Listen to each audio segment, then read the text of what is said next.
গল্প ব্যঞ্জনে সাদর আমন্ত্রণ। আমাদের ঘরে একটি প্লাস্টিকের খোপ খোপ ঝুড়ি ছিল, দেখতে বেশ খাঁচার মতো। তাকে আমরা আপাতত তার ভেতরে রাখলাম। পাখিটা এই ঝুড়ি স্বল্প আয়তনের মধ্যে হাঁটাচলা করতে গিয়ে বেশ কষ্ট পাচ্ছে। আধরাতে পাখিটার দিকে তাকিয়ে দেখি পাখার মধ্যে মুখ গুঁজে স্তব্ধ হয়ে বসে আছে। মনে হলো পাখিটি কাঁদছে। পরদিন সকালে সুশীলকে বললাম, বাজার থেকে একটা বড়সড় খাঁচা নিয়ে এসো।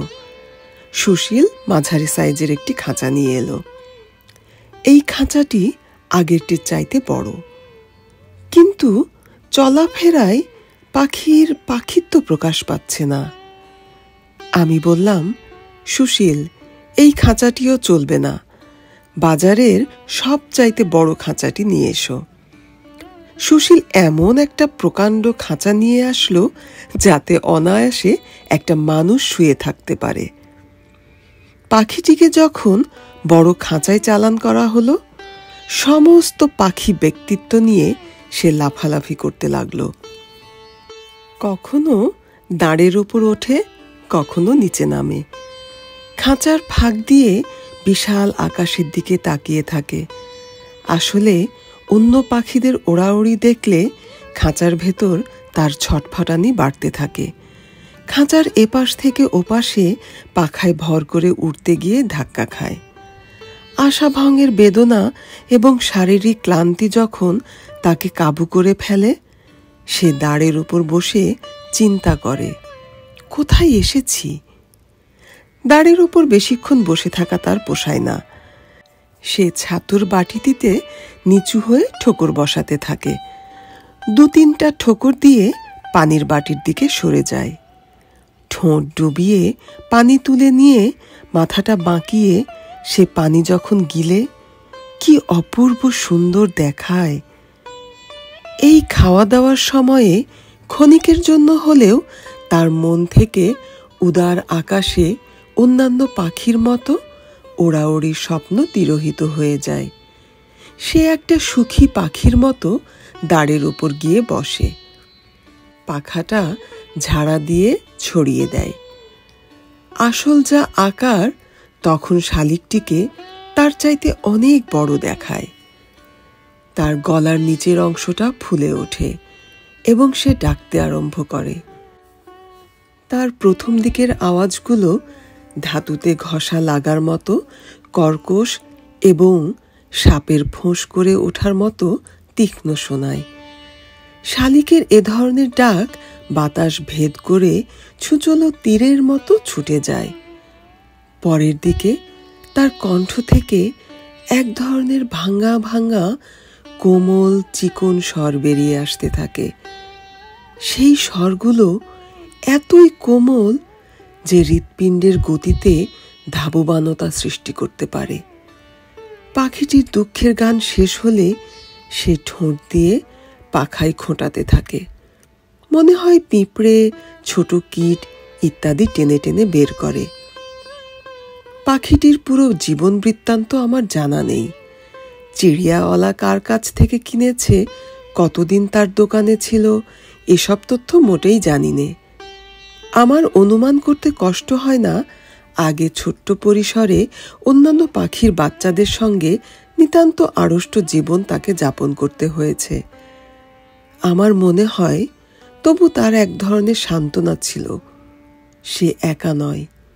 অন্য পাখির বাচ্চাদের সঙ্গে সঙ্গে আলাপে সালাপে বন্দি জীবনযাপন করতে কষ্টটা অত লাগতো না। এই এক চিলতে দোকানের মধ্যে শত শত বন্দি পাখি জীবন কাটায়।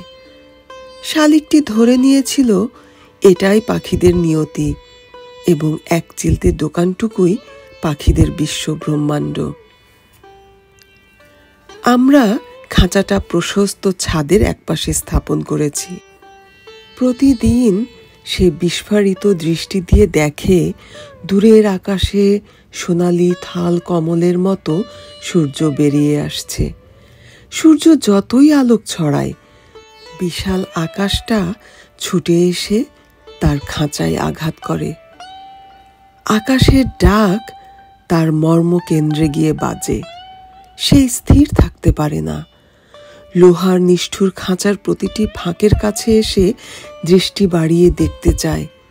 তারই মতো পাখাওয়ালা পাখির দল আকাশে গতির স্পন্দন জাগিয়ে ছুটে যাচ্ছে।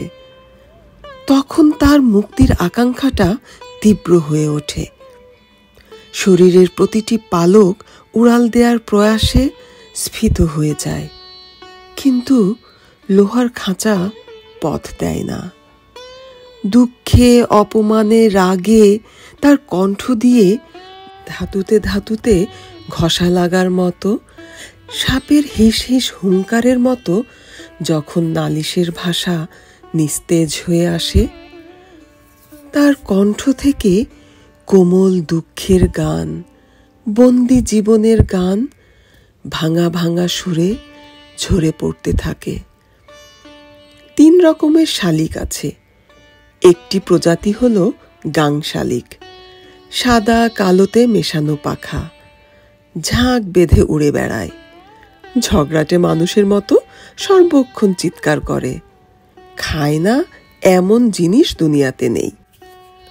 অন্য অনেক বস্তুর মধ্যে মনুষ্য মলের প্রতি গাং শালিকের রয়েছে দুর্নিবার আকর্ষণ। শুধু গাঁও গ্রামে নয়, শহরেও যেখানে গাছপালা আছে, গাং শালিকেরা বাস করতে আপত্তি করে না। কবি জীবনানন্দ দাশ যে রোয়া ওঠা প্রজাতির শালিকের রূপে মুগ্ধ হয়ে কবিতা লিখেছেন, সেটা হলো ভাত শালিক। এরা সব সময় মানুষের ধারে কাছে বাস করে। গ্রাম শহরের কোনো বালাই নেই। তাই বলে বনে জঙ্গলে বাস করে না, এ কথাও ঠিক নয়। ভাত শালিক উড়াল দেওয়ার সময় পাখার স্পন্দন থেকে একটা মধুর শব্দ বেরিয়ে আসে। সঙ্গীতে পকড় লাগাবার সময় যে শব্দাংশের মধ্যে কণ্ঠস্বরের তড়িৎ বিচ্ছুরিত হয়, অনেকটা সেরকম।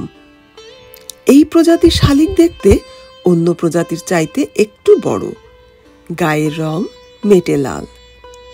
সুশীল যে শালিকটা কিনে এনেছে, সেটাকে বলা হয় ঝুটি শালিক। স্ত্রী পুরুষ নির্বিশেষে মাথার ওপর একটি ঝুটি শোভা পায়।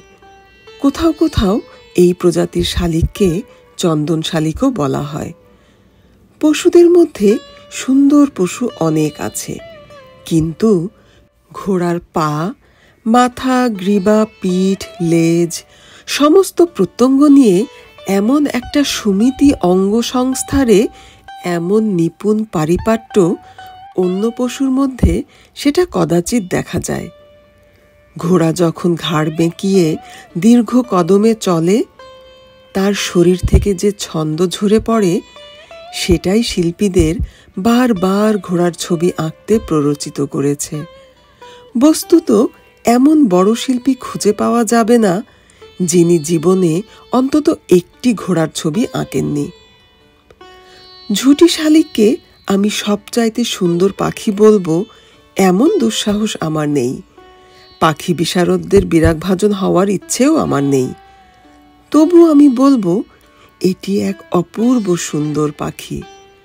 সারা শরীরের গড়নটাই এত সুমিত যে একবার দৃষ্টি দিলে ফেরানো অসম্ভব হয়ে পড়ে। যেমন লেজ তেমন পেট, গলার দিকটা ক্রমশ সরু হয়ে এসেছে, আবার মাথাটা একটু বড়। পায়ের রং ফিকে হলদে এবং ঠোঁটটা একেবারে কাঁচা হলুদের মতো।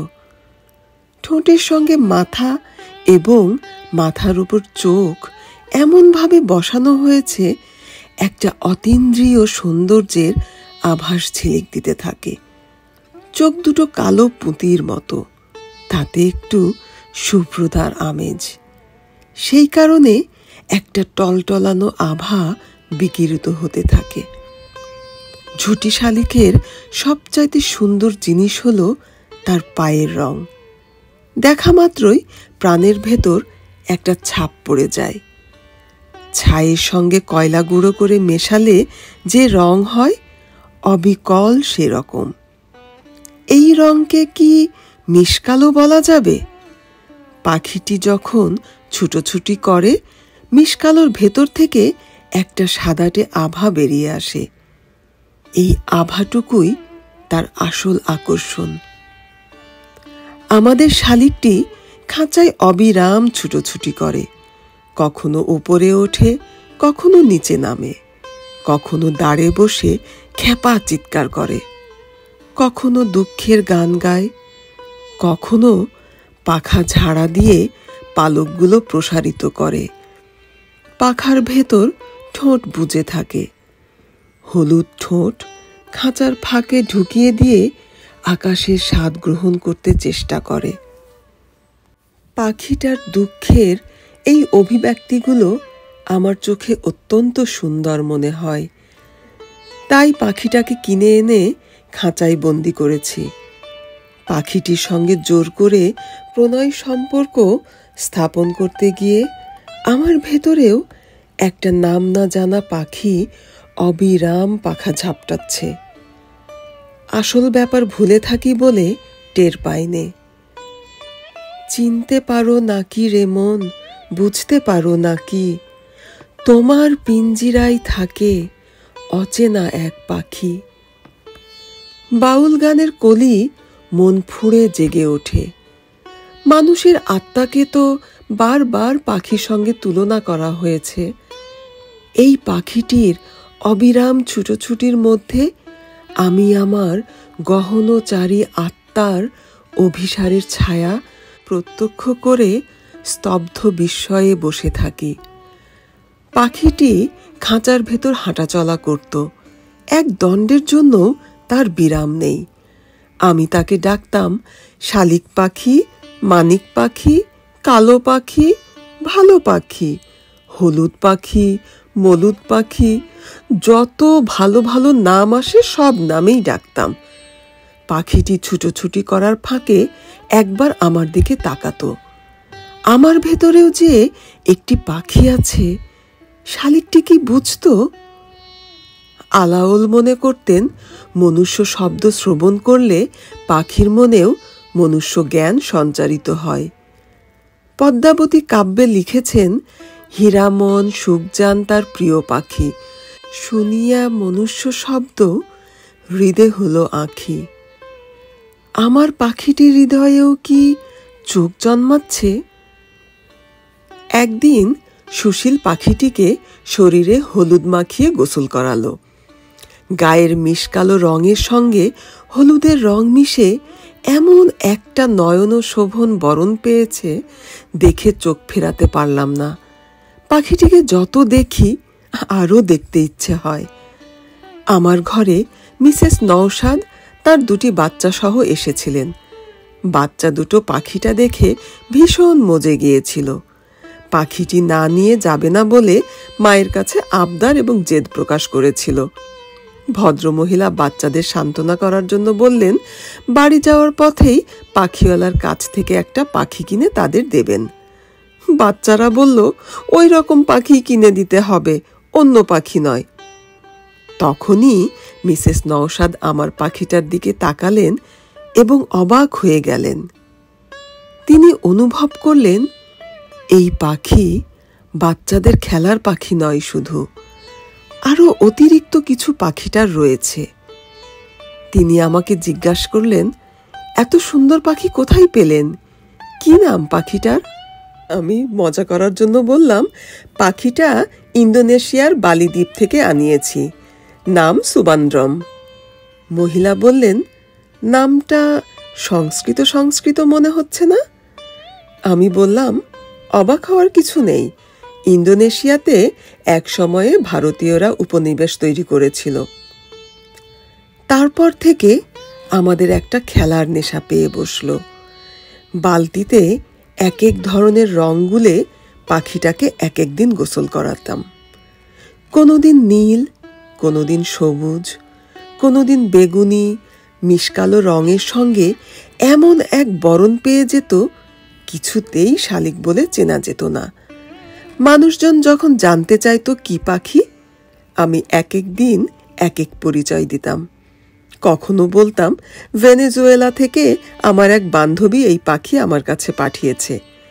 এ ধরনের পাখি পাওয়া যায় উরুগুয়ের জঙ্গলে। লোকে আমার বান্ধবী ভাগ্যের প্রতি ঈর্ষা প্রকাশ করত।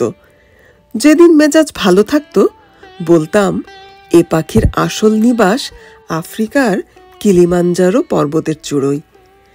শালিকটি আমার দিন, আমার রাত, অবসর এমনভাবে ভরিয়ে রেখেছিল, কিভাবে দিন আসে, কি করে রাত হয়, কিছুই খেয়াল থাকতো না।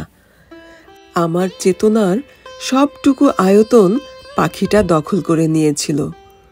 স্বপ্নেও আমি পাখি পাখি বলে ডেকে উঠতাম।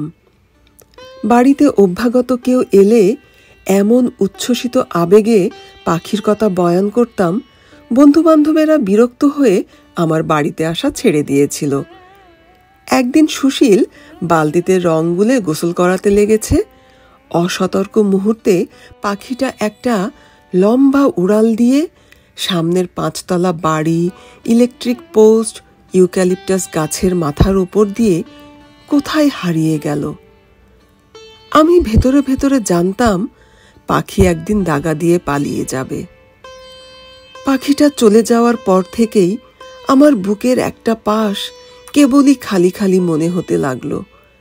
বুকের ভেতরের কিছু বাতাস এমনভাবে বেরিয়ে গেছে যেন সেখানে একটা ফাঁক তৈরি হয়েছে। শূন্য খাঁচাটি যখন চোখে পড়ত, এই ফাঁকটির কথা বেশি করে অনুভব করতাম। খাঁচার ভেতরে ছাতুর বাটিটি তেমনি রয়েছে, পানির ভাঁড়টি এখনো পানিতে টলটল করছে। কিছুতেই মন মানতে চাইতো না, থাকা খাওয়ার এমন পাকা ব্যবস্থা, এর সব কিছু ছেড়ে পাখিটি একেবারে চলে গেছে। এটা কি করে সত্যি হতে পারে? আমার বিশ্বাস করতে ইচ্ছে করত পাখিটি একটু ঘুরে টুরে আবার খাঁচায় এসে বসবে, ছাতুতে ঠোকর বসাবে, মাথা নিচু করে পানির ভাঁড়ে ঠোঁট ঠেকাবে, তারপর গান করবে। আমার এত আদর, এত সোহাগ, এত ভালোবাসা সব কিছু পায়ে ঠেলে পাখিটি কি এমনিভাবে উড়ে যেতে পারে? ঘুম থেকে উঠে দুয়ার খোলা ফাঁকা খাঁচাটি যখন দেখি, আমার ভেতর তুলকালাম কাণ্ড শুরু হয়ে যায়। আমার ভেতর যে পাখি আছে তার পাখার ধুকপুক ধ্বনি শুনতে পাই। একদিন সকালবেলা দেখলাম আমার শালিকটাই সামনের 5 তলা দালানের শিকের ওপর ম্লান মুখে বসে আছে। আমি ডাকলাম, বাবু বাবু। আমার ডাক যেই শুনেছে তক্ষুনি লম্বা উড়াল দিয়ে 5 তলা দালান ছাড়িয়ে ইউক্যালিপটাস গাছের ওপর দিয়ে ইস্কাটনের দিকে কোথায় উড়ে গেল ঠাহর করতে পারলাম না। তারপর দিন থেকে পাখিটিকে নানা জায়গায় দেখতে থাকলাম, কখনো 5 তলা দালানের লোহার শিকে, কখনো নোনা গাছটির মাথায়, কখনো নারকেল গাছে। একবার তো আমার জানালার পাশের আম গাছের আগডালে এসে বসেছিল। সকাল, দুপুর, বিকেল সব সময় দেখি পাখিটি বাড়ি পালানো ছেলের মতো এখানে ওখানে ঘুরে বেড়াচ্ছে। কেবল আমার গলার আওয়াজটি শুনলেই দৃষ্টিসীমার বাইরে চলে যায়। আমার বাড়ির চারপাশে পাখিটি ঘুরে বেড়াচ্ছে একেবারে একা একা। এখনো সঙ্গী সাথী জুটিয়ে নিতে পারেনি। তাকে যে রঙে ছুপিয়ে গোসল করিয়েছিলাম, এই এতদিনেও তার পাখা থেকে যায়নি। আমার ধারণা জন্মালো এই আলগা রঙের কারণেই সে স্বজাতি শালিকদের সঙ্গে মিশে যেতে পারছে না। এটাই তার একা একা ঘুরে বেড়াবার কারণ। আরও একটা কথা আমার মনে এলো, জন্মের পর থেকেই শালিকটি বন্দি জীবন কাটাচ্ছে। খাবার জোগাড় করার কথা তাকে ভাবতে হয়নি। এখন সে স্বাধীন জীবনে খাবার সংগ্রহ করতে পারছে না।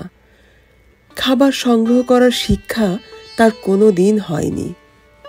পেটের ক্ষুধাটা যখন তীব্র হয়ে ওঠে, পূর্ব স্মৃতির জেরবশত সে আমার বাড়ির চারপাশে ঘুরে বেড়ায়। আমি একটা কাজ শুরু করলাম। পাখিটাকে যখনই ধারে কাছে কোথাও দেখি, তার দৃষ্টিতে পড়ার মতো ছোট ছোট দলা পাকিয়ে ছাদের নানা জায়গায় ছাতু ছড়িয়ে দিতে থাকলাম। ভাতও ছুঁড়ে দিলাম। সে যদি ইচ্ছে করে ছাতু খেতে পারে, আবার ভাত পছন্দ করলে ভাতও খেতে পারে। একদিন 9টার সময় দেখলাম পাখিটা একেবারে ছাদের দেয়ালে এসে বসেছে। ইচ্ছে হলে 2 গজ নিচে নেমে খাবারে মুখ বসাতে পারে।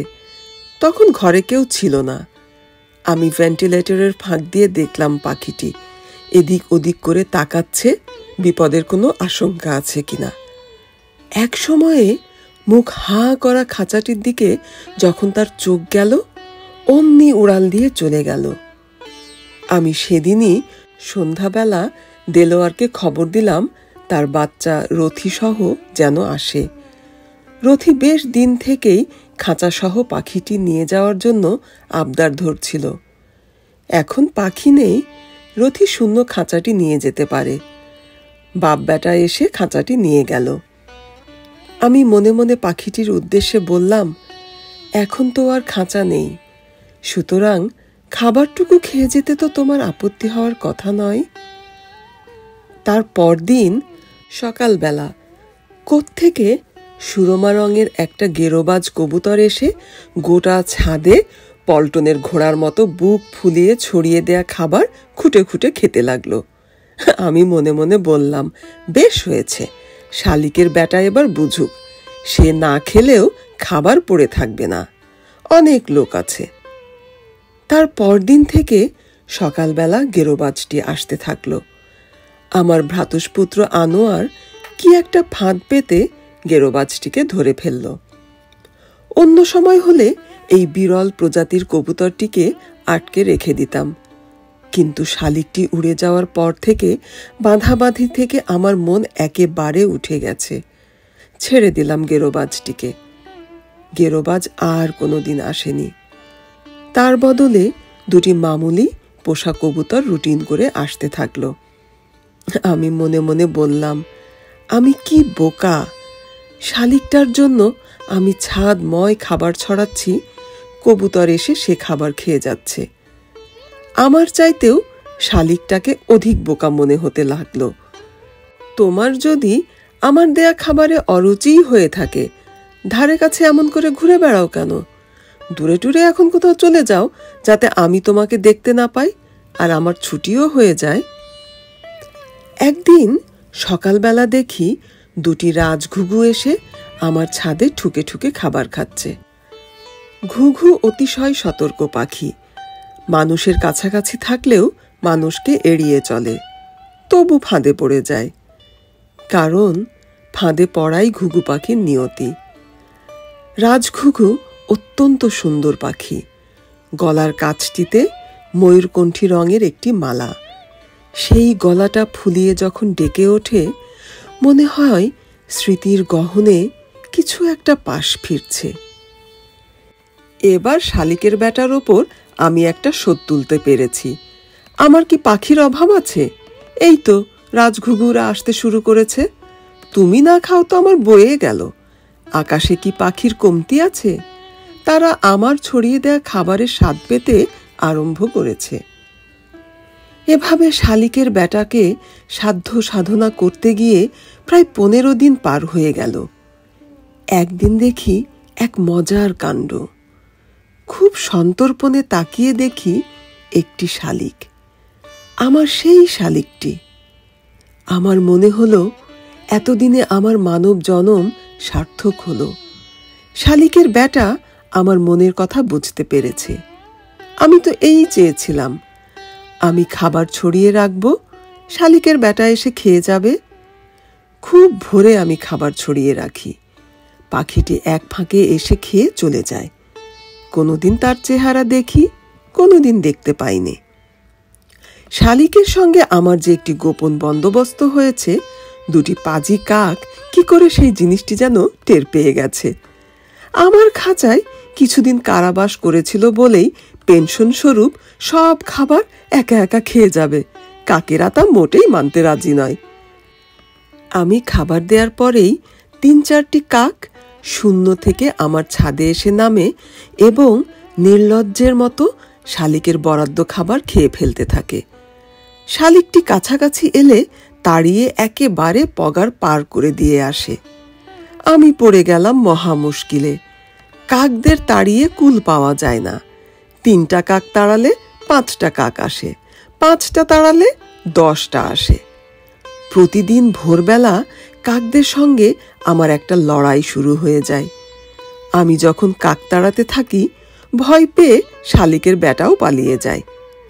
আমাকে ভয় পাওয়ার অভ্যেস তার কাটেনি। কাকদের যদি না তাড়ায়, কাকরাই শালিকদের বাচ্চাটিকে ঢাকা শহরের অপর প্রান্ত অবধি ছুটিয়ে নিয়ে যায়। কাকের মতো অমন তেদর পাখি আর হয় না। তারা সকালে, দুপুরে, সাঁঝে কা কা করে আমার জীবন অতিষ্ঠ করে ফেলল। এই কাকদের নিয়ে কি করব আমি ভেবে ঠিক করতে পারলাম না। একটা যদি বন্দুক থাকতো, কাকদের উচিত শাস্তি দিতে পারতাম। সেটা যখন নেই, দৌরাত্ম্য সহ্য করা ছাড়া আর উপায় কি? একদিন দুপুরবেলা দেখলাম আমার ছাদের দেয়ালের উপর বসে আছে একটি কাক, যার একটি পা মোচড়ানো। সেজন্য বেচারিকে খুঁড়িয়ে খুঁড়িয়ে হাঁটতে হয়। আমার মায়া লেগে গেল। কিছু ভাত তার জন্য ছাদে ছড়িয়ে দিলাম। সে নিচে নেমে এলো এবং সঙ্গে সঙ্গে রাজ্যের কাক এসে চিৎকারে আমার ছাদ মাথায় করে তুলল। কাকেরা আজব জাতের পাখি। আরেকজনকে ঠকিয়ে খেতে যেমন কাকের জুড়ি নেই, তেমনি তাদের সামাজিক ঐক্যের বন্ধনটিও অত্যন্ত জীবন্ত। একটি কাক যখন ফাঁদে পড়ে কিংবা বিদ্যুতের তারে আটকে যায়, তামাম দুনিয়ার যত কাক আছে চিৎকার করে বন্দির প্রতি সহমর্মিতা প্রকাশ করতে থাকে। এই কাকেরা আমার একটি দুর্বলতার বিষয় জেনে গেছে। খোঁড়া কাকটির প্রতি আমার বিশেষ ধরনের টান রয়েছে।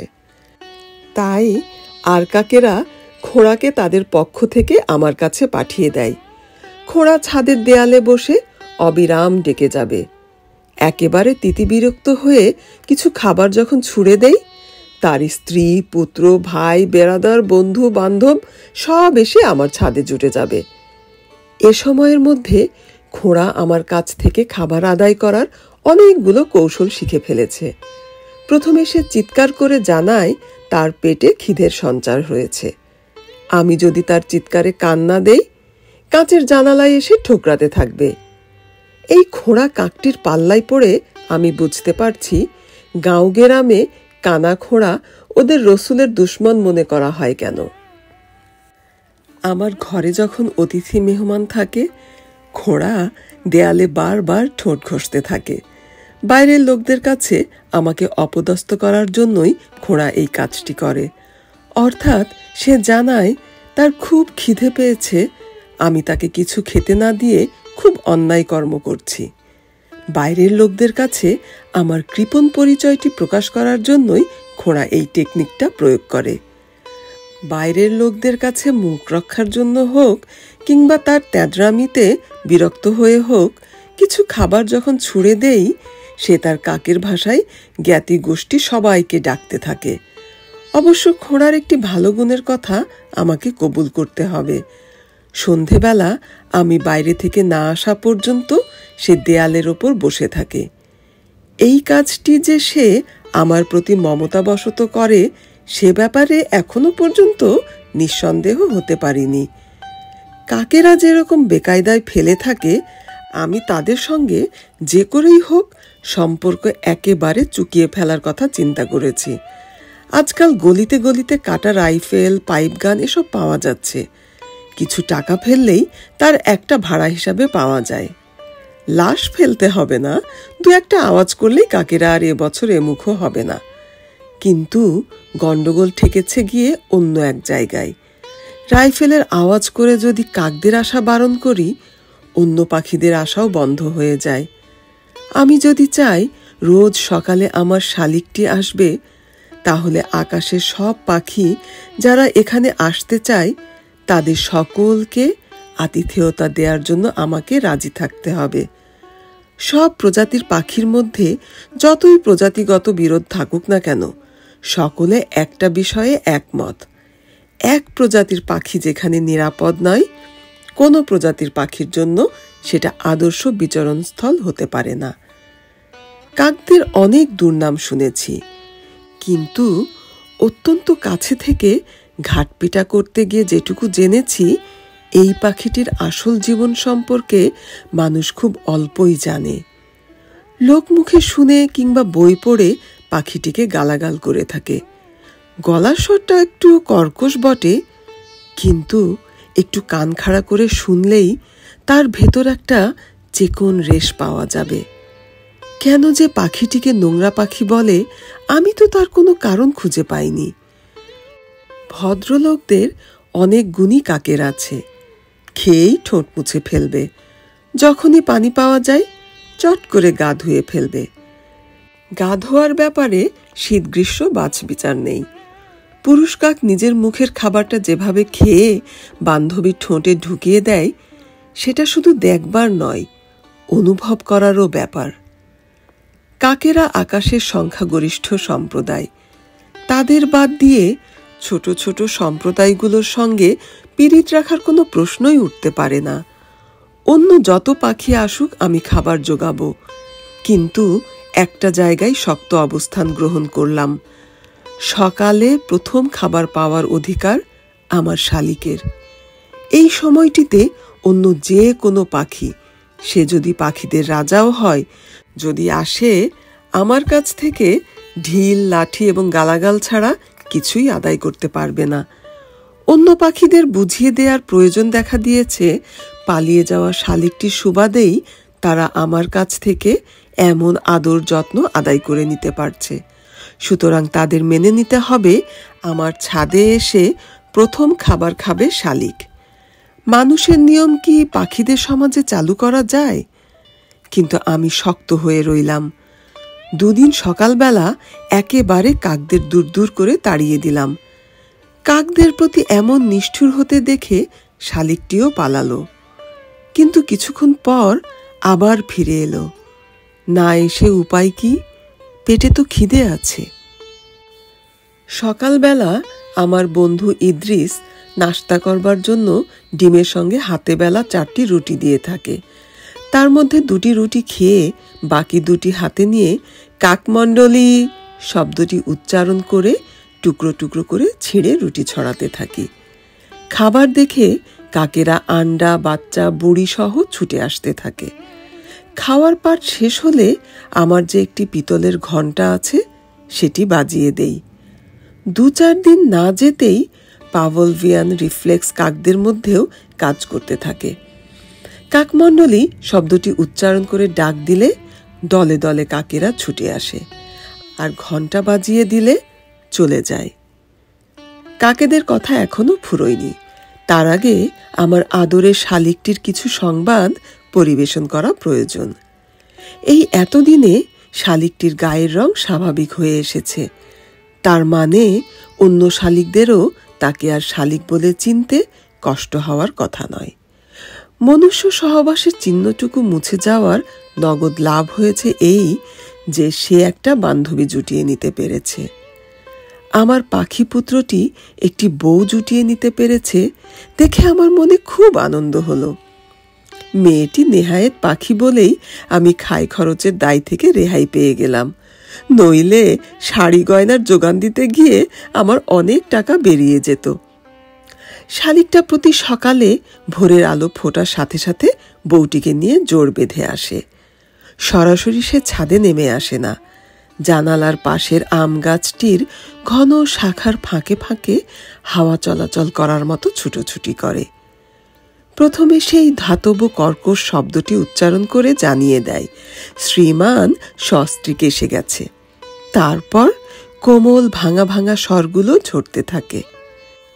আমাকে ভাত কিংবা চাল নজরে পড়ার মতো ছড়িয়ে দিয়ে অনেক সাধাসাধি করতে হয়। বাবু আমার, মানিক আমার, তারপরেও কি শালিক খেতে আসে? আমাকে সরে গিয়ে দাঁড়াতে হয়। ফুরুত করে আমার শালিকটি দেয়ালের ওপর বসে শালিকের মাতৃভাষায় বউ পাখিটিকে ডাকে। অন্য পাখিটি এলে চারদিক খুব ভালো করে তাকিয়ে তারপর ছাদে নামে। দেখা দেখি বউটিও নেমে আসে অত্যন্ত সন্তর্পণে। তারপর দুটিতে খুঁটিয়ে খুঁটিয়ে চাল কিংবা ভাত খুঁটে খায়।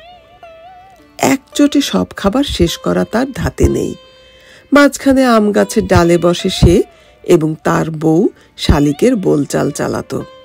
আমি যথাসম্ভব তার কণ্ঠস্বরের নকল করে জবাব দিতে চেষ্টা করতাম, কিন্তু ভোঁতা মনুষ্য বাকযন্ত্র থেকে অমন চিকন শালীন কোমল শব্দ বের হবে কেমন করে? যেদিন শালিক এবং তার বউয়ের মেজাজ ভালো থাকতো, ছাদে নেমে এসে ঠুকে ঠুকে খাবার খেত। আর মেজাজটি যেদিন খাট্টা থাকতো, পাশের বাড়ির ছাদের কোণার দিকের ঝাঁকড়া দারুচিনি গাছটিতে বসে কর্কশ তীক্ষ্ণ শব্দগুলো উচ্চারণ করতে থাকতো। আমার মনে হতো শালিক দুটি আমাকে কষে গালাগাল করছে। বেলা যখন 12টা-1টা বাজে, সূর্য মাথার উপর এসে ধীর দাঁড়ায়, পাখি দুটো জোড় বেঁধে আবার ছাদে খাবার খেতে আসে। বেলা 3টের সময় আবার আসে। আমাকে 3বার খাবার ছড়িয়ে রাখতে হয়।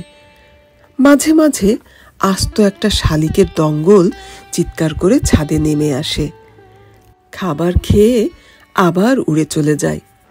আমি এতদিন একটুখানি নিশ্চিত হতে পারলাম আমার পাখি পুত্রটি তার আপন শালিক সমাজে গৃহীত হয়েছে। পাখি সমাজে প্রায়শ্চিত্ত এবং ঘুষঘাসের নীতি চালু আছে কিনা জানা নেই, তবে আমি ধরে নিয়েছি আমার পুত্রটি তার মনুষ্য পিতার ছড়িয়ে দেয়া খাবারের লোভ দেখিয়েই হয়তো শালিক সমাজের সদস্য পদ কিনে নিয়েছে। মাঝে মাঝে শালিকটি একেবারে একাকী আমার ছাদে আসে, সঙ্গে বউটিও থাকে না। দেয়ালে বসে ডাকাডাকি করে। আমার মন আনন্দে আটখানা হয়ে যেতে চায়। আমি ধরে নিয়েছিলাম আমার পাখি পুত্র আমার সঙ্গে ব্যক্তিগত কুশল বিনিময় করার জন্যই এমনিভাবে একাকী আসে। পাখি পুত্রটি আমার কথা স্মরণ রেখেছে। এর বেশি আমি কি চাইতে পারি?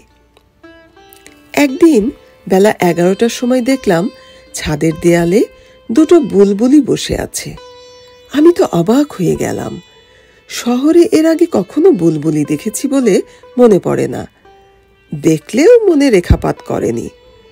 বুলবুলির গায়ের রং খয়েরি বলা যেতে পারে, কিন্তু অধিকাংশ পাখির গায়ের রঙের মধ্যে বিশেষ একটির প্রাধান্য, তবে আরও নানা রঙের স্থূল সূক্ষ্ম বুনন ছড়িয়ে থাকে।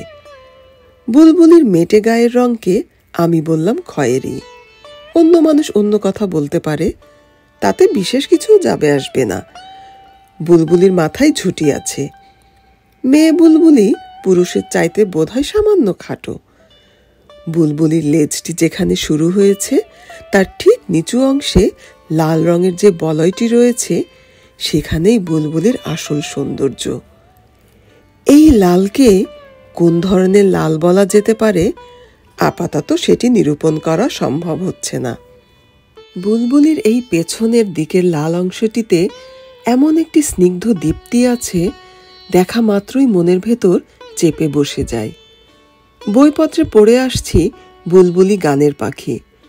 কারো গলার আওয়াজ মিঠে এবং সুরেলা হলেই অন্য সবাই বলে থাকে বুলবুলির মতো মিষ্টি স্বর। শুনে আসছি ইরান দেশ গান, গোলাপ এবং বুলবুলির দেশ। কোনো কবি, কোনো গায়ক কিংবা গায়িকা, এমনকি মিলাদ পড়ানোর মৌলানাকেও সমাজে বুলবুল পরিচয় লাভ করতে দেখা যায়। কিন্তু বুলবুলির গানটি কেমন আমি নিজে জানি নে। ছোটবেলা বুলবুলির বাসা ভেঙে বাচ্চা লুট করেছি, কিন্তু কণ্ঠের স্বরটি কেমন কান পেতে শোনার অবকাশ হয়নি। অনেককেই জিজ্ঞেস করেছি বুলবুলির আওয়াজটি কেমন, কেউ বলতে পারেনি। অথচ সকলে একমত বুলবুলি গানের পাখি। এইখানেই বইয়ে পড়া ধারণা ও শোনা কথার সঙ্গে আসল জিনিসের ফারাক। এইবার প্রথম বুলবুলির গান শুনলাম। বুলবুলি এক নাগাড়ে অধিকক্ষণ গান করে না। খাবারে ঠোকর দেওয়ার ফাঁকে ফাঁকে তার ঠোঁট থেকে এমন একটা স্বর ঝরে পড়ে, সেটাকে পাহাড়ি ঝর্ণা বয়ে যাওয়ার সময় পানি প্রবাহের সঙ্গে তলার পাথরের ঘষা লেগে যে নরম ভেজা শব্দখণ্ড সৃষ্টি হয়, একমাত্র তার সঙ্গে তুলনা চলে। বুলবুলির ঠোঁট থেকে আরও কিছু খণ্ড খণ্ড শব্দ বেরিয়ে আসে। হারমোনিয়ামের কোমল ঋষভ এবং কোমল গান্ধারের সঙ্গে সেগুলোর মিল খুঁজে পাওয়া যেতে পারে। এটা আমার কল্পনা মাত্র, বুলবুলির স্বর বুলবুলিরই মতো। আমি পাখিপুত্রটির কাছে অনেক ঋণী। সে আমার দৃষ্টি খুলে দিয়েছে, অনুভূতিকে তীক্ষ্ণতর করেছে। পাখির কণ্ঠের বৈচিত্র্য শুনে অনুভব করতে পারি এখনো মানুষের ভাষা কত দূর সীমিত, কত কিছুই আমি জানতাম না। আমার জানালার পাশের আম গাছটিতে যে 10-12টি বুলবুলি স্থায়ীভাবে বাসা করে থাকে আমি তার কিছুই জানতাম না। এখন সকালবেলা দরজা খুললেই দেখি আমার ডাইনে বাঁয়ের বাড়িগুলোর দেয়ালে গাছে গাছে ঝাঁকে ঝাঁকে বুলবুলি ছুটোছুটি করছে। এতকাল চোখ বন্ধ করে ছিলাম কেমন করে? একদিন যখন বিকেলের তেজ মরে এসেছে, খুবই অনায়াস ভঙ্গিতে উত্তর দিক থেকে একটা দোয়েল উড়ে এলো। তার সাদা কালো পাখায় রোদের ঝলক লেগে ঝকঝক করছে। পাখিটি উড়ে এসে পরম নিশ্চিন্ত ভঙ্গিতে ছড়িয়ে দেয়া চাল খুঁটে খেতে লাগলো। দানা খাওয়ার ভঙ্গি করে লাফিয়ে লাফিয়ে গোটা ছাদটাই জরিপ করে ফেলল। তারপর এক লাফে গিয়ে দেয়ালের উপর বসে শীষ দিতে থাকলো। এমন কোমল স্বর, ঘনায়মান সন্ধ্যের ফিকে ফিকে অন্ধকারের ভেতর এমন একটা জাদু রচনা করে, তার স্পর্শে সমস্ত বাতাস মধুময় হয়ে ওঠে। এই পাখিটি বোধ করি পাশের দালানের শেকের ওপর থেকে মসজিদের আজান হওয়ার পূর্বে মোরগ ডাকার অনেক আগে থেকে লম্বা লম্বা শীষ দিয়ে প্রভাতের ঘুম ভাঙানোর জন্য ব্যস্ত হয়ে পড়ে। ওপাশের জলপাই গাছে বসে যে দোয়েলটি শীষ দেয়, ওটি বোধহয় তার জোড়া। এদিকে ওদিকে নিকটে দূরে এত দোয়েল ডাকতে থাকে, কোনটা কার জোড়া কে বলতে পারে? যে মনোযোগ দিয়ে রাত্রি শেষের দোয়েলের শীষ তন্ময় হয়ে শোনে, একমাত্র তারই মনে হবে দোয়েলেরা কণ্ঠস্বরের রসায়ন গাঢ় জমাট বাঁধা আধারকে ফিকে করে আনছে। রাত্রি শেষে দোয়েলেরা যে শীষ দেয়, সকালবেলা সেই শীষ দেয় না। স্বর তরঙ্গের ওঠানামার মধ্যে পরিবর্তন ঘটে যায়। দুপুরবেলা দোয়েল অন্যরকম শীষ দেয়। সাঁঝ নামার আগে দোয়েলের কণ্ঠ থেকে অমৃত নির্ঝর বয়ে যায়। গাংশালিকেরা ঝাঁক বেঁধে আমার বাড়ির চারপাশে ঘুরে বেড়ায়, এ গাছ থেকে ও গাছে যায়, কখনো নিচে নেমে এসে চড়তে থাকে। মনুষ্য মল ভক্ষণকারী বাসা থেকে এই প্রজাতির শালিকের একটা বাচ্চা চুরি করেছিলাম। এই নোংরা বাচ্চা হাতে ধরেছি বলে আমার মা আচ্ছা করে পিটিয়ে দিয়েছিলেন। তারপরেও শীতের সন্ধ্যায় পুকুরে গোসল করিয়ে ঘরে ঢুকতে দিয়েছিলেন। সেই বালক বয়সের সংস্কারটা মনে এমনভাবে জেঁকে বসেছে, কিছুতেই পাখিটিকে সহজভাবে গ্রহণ করতে পারিনি। মনে হতো পাখিটির শরীরে একটা অপবিত্র ভাব জড়িয়ে রয়েছে। আমার ধারণা গাংশালিকেরাও আমার এই মনোভাবের কথা জানে। তারা এধারে ওধারে উড়ে বেড়ায়, আমার ছাদে একবারও আসে না। কিন্তু আমার ছাদে এত সব তুলকালাম কাণ্ড ঘটছে, সকাল দুপুর সন্ধে এত পাখির মেলা বসছে, এত খাওয়া দাওয়া চলছে, গাংশালিক পাখি হয়ে এত বড় ব্যাপারটির প্রতি আকৃষ্ট না হয়ে কি পারে? একদিন এক ঝাঁক গাংশালিক আমার জানালার ধারের আম গাছটিতে বসে তাদের ভাষায় একটা গানের আসর বসালো।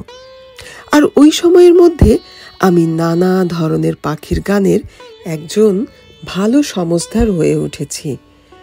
তাদের স্বরতরঙ্গের ওঠানামা, স্বরের কম্পন, বিরতি, ফাঁক এগুলো এত ভালোভাবে বুঝতে পারি, আমার যদি বয়স অন্তত 15 বছর কম থাকতো, পাখির কণ্ঠস্বর অনুকরণ করে আমি নতুন ধরনের সঙ্গীত কলা সৃষ্টির কাজে লেগে যেতাম। আমার ভীষণ অনুশোচনা হলো, যে পাখি এত সুন্দর গান করে তাকে আমি এতকাল অপবিত্র মনে করে আসছি। মুরগিও মনুষ্যমল ভক্ষণ করে, আমি তো আদর করে মুরগির মাংস খেয়ে থাকি। আর গাংশালিকের বেলায় আমার মনে একটা অপরাধ বোধ ঘনিয়ে এলো, মাফ চাইতে ইচ্ছে হলো। পাখির কাছে মাফ চাইলে কি পাখি বুঝবে? অতএব নিজের কাছেই মাফ চাইতে হলো। আমার এই মনোভাব পরিবর্তনের সংবাদ অন্তত একটা গাংশালিক অনুমান করতে পেরেছিল। একদিন দুপুরবেলা দেখতে পেলাম একটা গাংশালিক উড়ে এসে আমার দেয়ালে বসল। তার শরীর সাদা কালো পালকে ঢাকা, গলার তুলনায় মাথার দিকটা একটু মোটা, কিন্তু চোখ দুটো এত ভাসা ভাসা, এত টলটলো, এত সুন্দর, সবটা বলা আমার পক্ষে সম্ভব হবে না। ঠোঁট দুটো অন্য প্রজাতির শালিকের তুলনায় একটু চ্যাপ্টা। ঠোঁট, চোখ, মাথা সবটা মিলিয়ে এমন একটা আবহ, উদাস নয়না এমন এক সুন্দরী নারীর কথা মনে করিয়ে দেয়, যে নারী শাড়ির আঁচলটা মাথার একটুখানি পেছনে সরিয়ে নিয়েছে। পাখিটি এক দৃষ্টিতে তাকিয়ে রইল, তারপর গলাটা ফুলিয়ে গান করতে থাকলো। এই সময়ে আমার পাখি পুত্রটি তার বউ নিয়ে হাজির হলো। অমনি গাংশালিকটা লম্বা উড়াল দিয়ে চলে গেল। অপরাধ হয়তো সবটা আমার নয়, পাখি পুত্রটির সঙ্গেও তার কোনো বিরোধ থাকতে পারে। একদিন সন্ধ্যাবেলা সূর্য ডোবার ক্ষণটিতে আকাশ পৃথিবী যখন নির্জন হয়ে আসে, গোধূলি রেখা জাগি জাগি করে, ঠিক সেই সময়ে একটি হলদে পাখি জানালার পাশের আম গাছের সব চাইতে উঁচু ডালটিতে এসে বসল।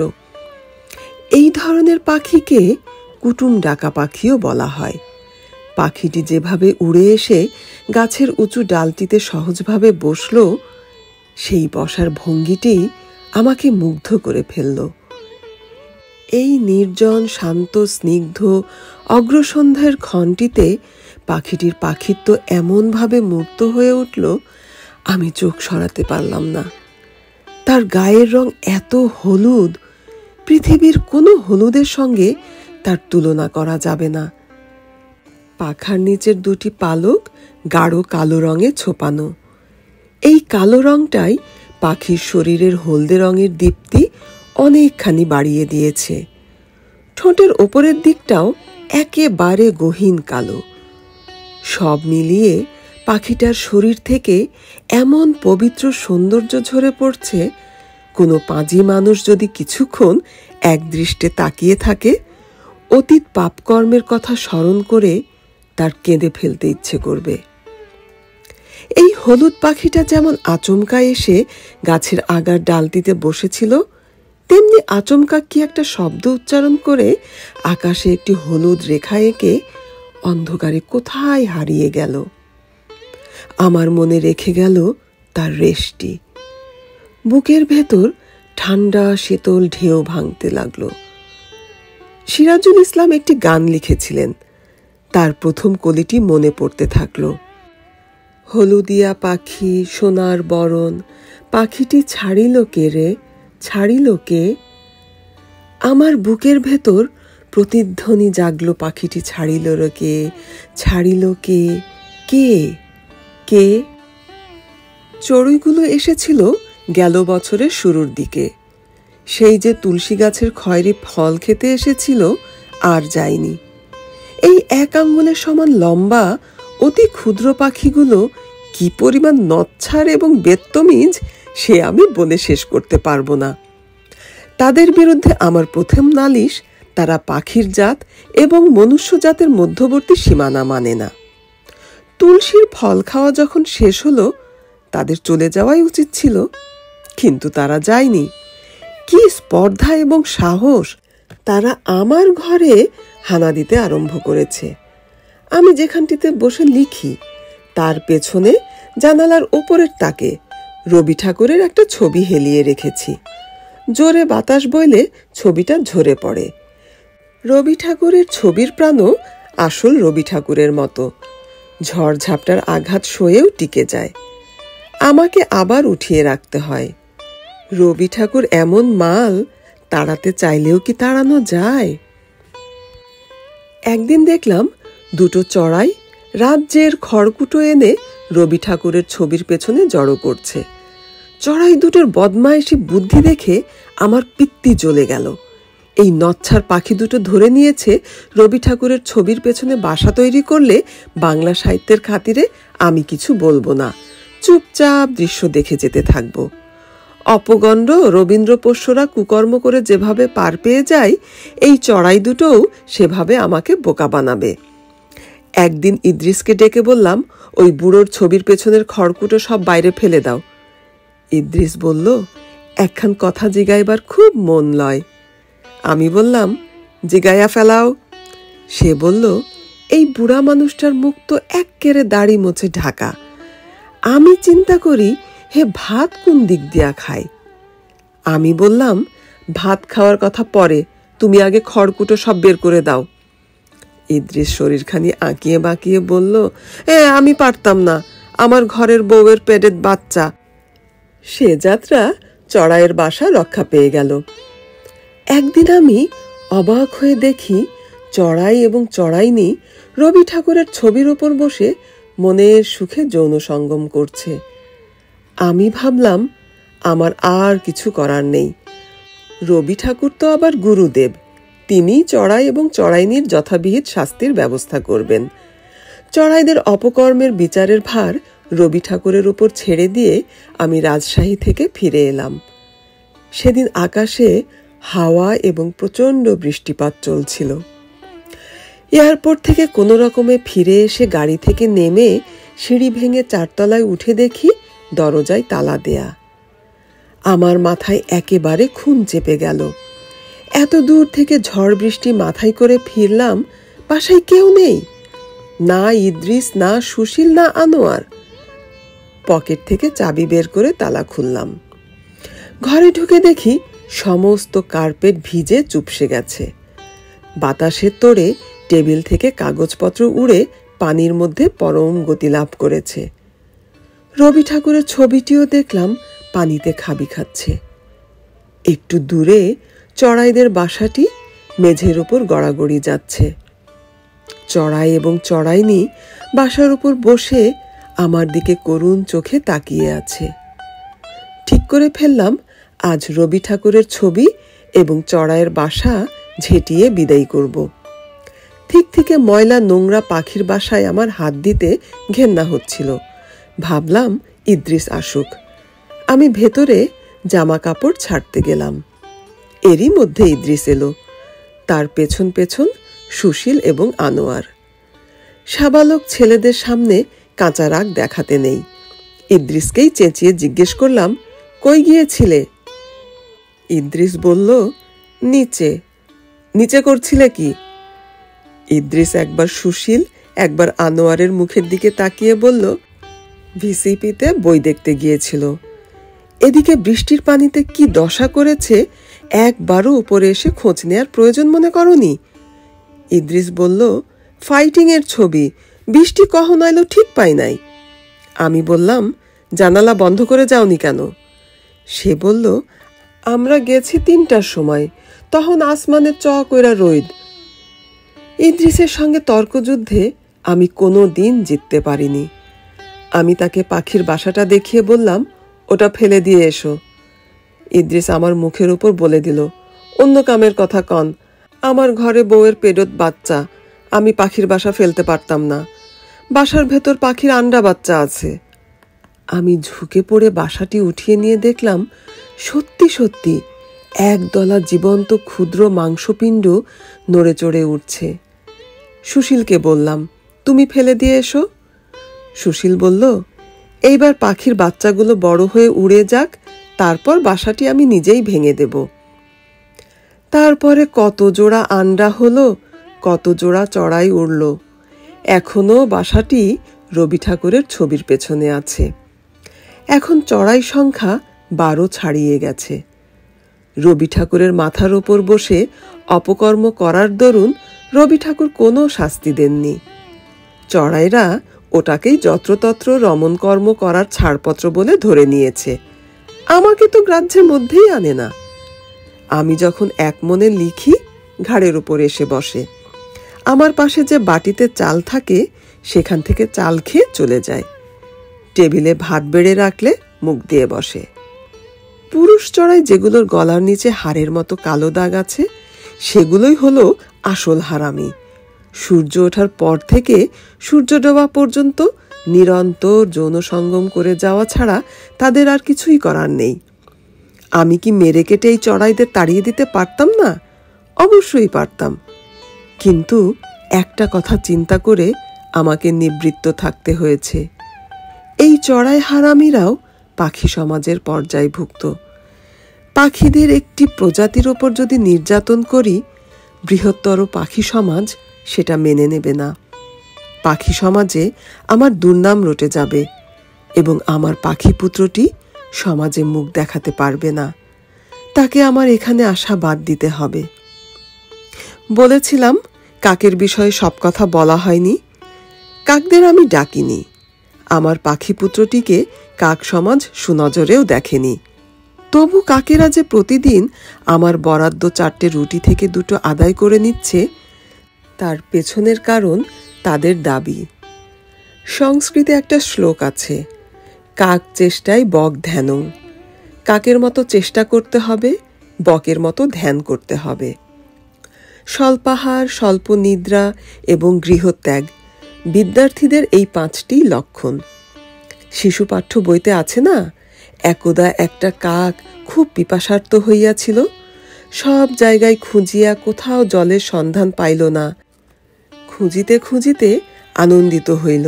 সে ভাবিয়াছিল প্রাণ ভরিয়া কলসির জল পান করিয়া পিপাসা মিটাইবে, কিন্তু নিকটে আসিয়া কলসির ভেতর দৃষ্টিপাত করিয়া কাকটি হতাশ হইয়া পড়িল। কলসির তলায় অল্প জল রহিয়াছে, কিন্তু কাকের সেই জল পান করিবার কোনো উপায় নেই। কাকটি আপন মন্দভাগ্য মানিয়া না লইয়া চিন্তা করিয়া একটা উপায় বাহির করিল। সে একটা একটা করে নুড়ি পাথর আনিয়া কলসির তলায় ফেলিতে লাগিল। এক সময়ে নুড়ি পাথরে সমস্ত কলসিটা ভরিয়া গেল এবং তলার জল উপরে উঠিয়া আসিল। মনের সুখে জলপান করিয়া কাক আপন পিপাসা নিবারণ করিল। বৎসগণ, এই গল্পের শিক্ষা এই যে, কোনো কাজ কঠিন মনে হইলে হতাশ হইয়া বুকে হাত দিয়া বসিয়া থাকিবে না। ঠান্ডা মাথায় বুদ্ধি খাটাইয়া একটা উপায় বাহির করিতে চেষ্টা করিবে। মানুষ শ্রেষ্ঠ জীব এই কারণে যে সে সব সময় অন্যবিধ প্রাণীর নিকট শিক্ষা গ্রহণ করিয়া থাকে। ইতর প্রাণীর কাছ হইতেও শিক্ষা গ্রহণ করিতে কুণ্ঠিত হইবে না।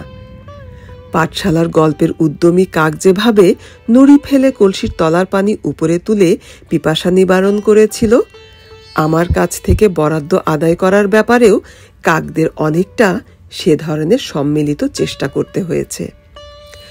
আমি যখন হাতে রুটি নিয়ে ছাদে এসে কাকমণ্ডলী শব্দটি উচ্চারণ করতাম, শব্দটা মন্ত্রের মতো কাজ করত।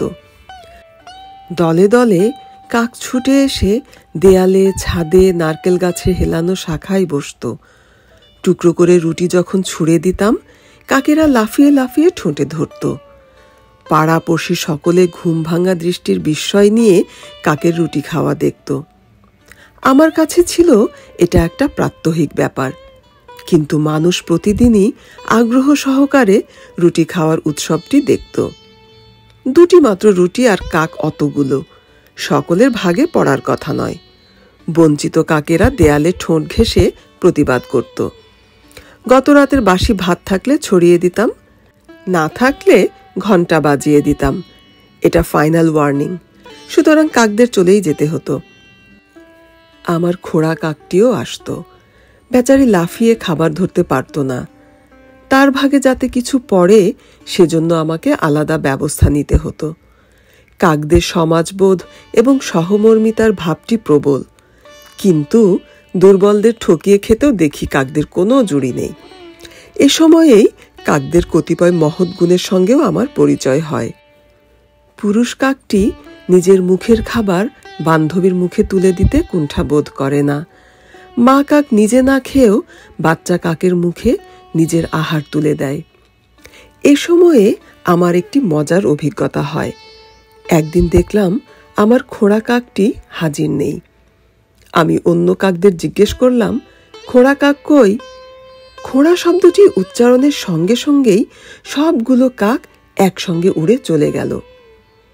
তার পরদিন কাকেরা যখন খেতে এলো, একই কথা জিজ্ঞেস করলাম। অমনি সব কাক উড়ে চলে গেল। এই খোঁড়া শব্দের সঙ্গে কাকদের চলে যাওয়ার মধ্যে এমন কি সম্পর্ক? খোঁড়া শব্দটির কোনো ভাষাতাত্ত্বিক কেরামতি আছে কিনা আমার এক ভাষাতাত্ত্বিক বন্ধুর কাছে জেনে নেয়ার উচ্চাকাঙ্ক্ষা আমার কাছে। এ পর্যন্ত সম্ভব হয়নি। বন্ধুটি বদরাগী এবং বদমেজাজি। তিনি মনে করতে পারেন আমি তাকে ঠিসারা করছি। একদিন রুটি হাতে বেরিয়ে এসেছি এবং কাকমণ্ডলী শব্দটিও উচ্চারণ করে ফেলেছি। কাকেরা দলে দলে খেতে এলো। আমি ছাদের ওপর তাকিয়ে দেখি একটি দাঁড় কাক বসে আছে। আহা, বড় ভালো লাগলো। শহরে কখনো দাঁড় কাক দেখেছি কিনা মনে পড়ে না। গ্রামের মানুষ শহরে এলে যেমন আড়ষ্ট হয়ে থাকে, কাকটিও তেমনি এক কোনায় জবুথবু হয়ে বসে আছে। আমি তার দিকে রুটির টুকরো ছুঁড়ে দিলাম। শহরের কাকেরা সেই টুকরোগুলো তার মুখের কাছ থেকে কেড়ে নিয়ে খেয়ে ফেলল। আমার মনে বড় লাগলো। এভাবেই শহরের মানুষেরা গ্রামের মানুষের মুখের গ্রাস কেড়ে নিয়ে থাকে। তার পরদিন একটার জায়গায় দুটো দাঁড় কাক এলো। তারপর থেকে এখানে সেখানে নানা জায়গায় দাঁড় কাক দেখতে লাগলাম। আমার মনে একটা প্রশ্ন জাগলো, গ্রামে কি ভীষণ খাদ্যাভাব দেখা দিয়েছে? নইলে শহরে দলে দলে দাঁড় কাক এমন ভাবে ছুটে আসবে কেন? নদী ভাঙা মানুষ যেমন আসে দুর্ভিক্ষের থাবা থেকে যান বাঁচানোর জন্য হাবাতে মানুষ যেমন আসে, তেমনি শহরে দলে দলে দাঁড় কাক আসছে। তার কারণ কি? একদিন কাকমণ্ডলী করে ডাক দিয়েছি, তারা খেতেও এসেছে। দুটো রুটির মধ্যে একটা শেষ করেছি। এরই মধ্যে দেখি সব কাক একযোগে কা কা করে আমার ছাদের সীমা পেরিয়ে আকাশে উড়ে উড়ে কোলাহল করতে লাগলো। এত কাক নানা জায়গা থেকে এসে জুটেছে যে আমার সামনের আকাশটা যেন একটা কাকের সমুদ্র হয়ে গিয়েছে। আমি এসে ইদ্রিসের সঙ্গে ঝগড়া লাগালাম। বললাম সে খারাপ নিয়ত করে রুটি বানিয়েছে বলেই কাকেরা রুটি না খেয়ে চলে যাচ্ছে। ইদ্রিস আমার মুখের দিকে হা করে তাকিয়ে রইল। সে বলল, নিয়ত কি জিনিস বুঝিনি। অন্যদিনের মতো আইজও রুটি বানাইয়া দিছি, কাকে খায় না কেন আমি কেমনে কমু? তারপরের দিনও রুটি হাতে ছাদে গিয়ে কাকমণ্ডলী বলে ডাক দিলাম। কাকদের কোনো সাড়া শব্দ নেই। ৩-৪ বার ডাকার পর অত্যন্ত ভয়ে ভয়ে ৩টি কাক এলো। তারাও নিশ্চিন্ত হয়ে বসল না। ছাদ থেকে দেয়ালে যাচ্ছে, দেয়াল থেকে ছাদে। তাদের সুস্থিরতা একদম নেই। ২-৩ বার রুটির টুকরো মুখে তুলে নিয়ে উড়ে চলে গেল। তারপর দিনও এরকম কাণ্ড ঘটল। আমার সমস্ত রাগ পড়ল গিয়ে ইদ্রিসের ওপর। নিশ্চয়ই বেটা রুটির মধ্যে কোনো একটা ভেজাল দেয়, সেই জন্য কাকার রুটি খেতে আসছে না। আমি পাখি বিশারদ সলিম আলীর একটি বক্তৃতা শুনেছিলাম। তিনি বলেছিলেন কাকেরা অসাধু উপায়ে উপার্জিত মানুষের দেয়া খাবার গ্রহণ করে না। উদাহরণ দিয়ে বলেছিলেন এক হিন্দু ভদ্রলোক মারা যাওয়ায় তার পুত্রেরা শ্রাদ্ধের পিণ্ডি দিতে গিয়ে দেখে যে কাকেরা খাদ্য গ্রহণ করতে আসছে না। তখন তাদের স্বর্গগত পিতার আত্মার সদ্গতি হবে কিনা এ নিয়ে খুব আশঙ্কা এবং সংশয় দেখা দিল। পুত্র কন্যাদের মুখে তো রা নেই। তাদের বাবার পিণ্ড কাক গ্রহণ করছে না, তার সঙ্গে সামাজিক মানমর্যাদার প্রশ্নটিও তো জড়িত। এক বুড়ো মানুষ পরামর্শ দিলেন, তোমাদের বাবা কারো ঋণ শোধ না করে মরেছে কিনা খোঁজ খবর করে দেখো। অনেক খোঁজ খবর করার পর দেখা গেল মৃত ব্যক্তি এক লোকের পাওনা টাকা শোধ না করেই মরেছে। সে লোকের টাকা শোধ করার পর পিণ্ডদান করা হলো। দেখা গেল দলে দলে কাক খেতে এসেছে। ওগুলো তো গল্প, কিন্তু মনে তো একটা প্রভাব পড়েই। আমি কার টাকা মারলাম যে কাকেরা আমার দেয়া খাবার প্রত্যাখ্যান করবে? তার পরদিন সুশীল এসে ভুলটা ভাঙালো। সে বলল, কাক কেন আসে না জানেন? আমি বললাম, ওই ইদ্রিস ব্যাটার দোষে। সে রুটি বানাবার সময় কামনা করে কাকেরা যেন এই রুটি না খায়। সুশীল বলল, সেসব কিছু নয়, আপনি সামনের দিকে চেয়ে দেখুন, দাঁড় কাকেরা পাতি কাকদের কিভাবে মেরে মেরে তাড়িয়ে নিয়ে যাচ্ছে। আমি তাকিয়ে দেখলাম 8-10টা দাঁড় কাক একজোট হয়ে যেখানেই পাতি কাক দেখছে খেদিয়ে নিয়ে যাচ্ছে। তারপর দিন থেকে দেখতে থাকলাম দাঁড় কাকেরা দল বেঁধে জঙ্গি বিমানের মতো বেগে ঘুরে বেড়াচ্ছে, যেখানেই পাতি কাক দেখছে হামলা করছে। কাকের জগতেও হিংস্রতা এবং মাস্তানি প্রবেশ করেছে। এক সময় হয়তো এমনও হতে পারে দাঁড় কাকেরা এই শহর থেকে পাতি কাকদের তাড়িয়ে দেবে। এখন কথা হলো, কাকের রাজ্যে বিপর্যয়ের যে লক্ষণগুলো আমি দেখতে পাচ্ছি, অন্যরা কি সেভাবে দেখছে? মাটির মানুষের জগতে হিংস্রতা এবং হানাহানি দেখে আকাশের পাখির জগতে আমি আশ্রয় নিয়েছিলাম। সেখানেও হিংস্রতা এবং জাতিবৈরিতার প্রকোপ দেখতে পাচ্ছি। সুতরাং মানুষের মতো কর্তব্য পালন করার জন্য আমার মানুষের কাছে ফিরে না গিয়ে উপায় কি? আমি বৃক্ষ নয়, পাখি নয়, মানুষ। ভালো হোক মন্দ হোক, আনন্দের হোক বেদনার হোক, আমাকে মানুষের মতো মানুষের সমাজে মনুষ্য জীবনই যাপন করতে হবে। মনুষ্য লীলার করুণ রঙ্গভূমিতে আমাকে নেমে আসতে হবে। তথাপি আমার জীবন আমি একেবারে অর্থহীন মনে করিনি। আমার প্রাণে পুষ্পের আঘ্রাণ লেগেছে। জীবনের একেবারে মধ্যবিন্দুতে বৃক্ষ জীবনের চলা অচলার ছন্দদোলা গভীরভাবে বেজেছে। বিহঙ্গ জীবনের গতিমান স্পন্দন বারংবার আমার চিন্তা চেতনা অসীমের অভিমুখে ধাবমান করেছে। এই পুষ্প, এই বৃক্ষ, তরুলতা, এই বিহঙ্গ আমার জীবন এমন কানায় কানায় ভরিয়ে তুলেছে, আমার মধ্যে কোনো একাকিত্ব, কোনো বিচ্ছিন্নতা আমি অনুভব করতে পারিনি। সকলে আমার মধ্যে আছে, আমি সকলের মধ্যে রয়েছি। আমি পুত্রটির কাছে বিশেষভাবে ঋণী। আমার পাখি পুত্রটি আমাকে যা শিখিয়েছে, কোনো মহৎ গ্রন্থ, কোনো তত্ত্বকথা, কোনো গুরুবাণী আমাকে সে শিক্ষা দিতে পারেনি। একমাত্র অন্যকে মুক্ত করেই মানুষ নিজের মুক্তি অর্জন করতে পারে। আমার পাখি পুত্র মুক্ত, আমি মুক্ত। আমাদের সম্পর্ক থেকে প্রত্যহ অমৃত উৎপন্ন হয়। এই আকাশের জীবনের সঙ্গে আমার জীবনের যে সম্পর্ক সৃষ্টি হয়েছে, সেটা কি অমৃত সমুদ্রে অবগাহনে নয়?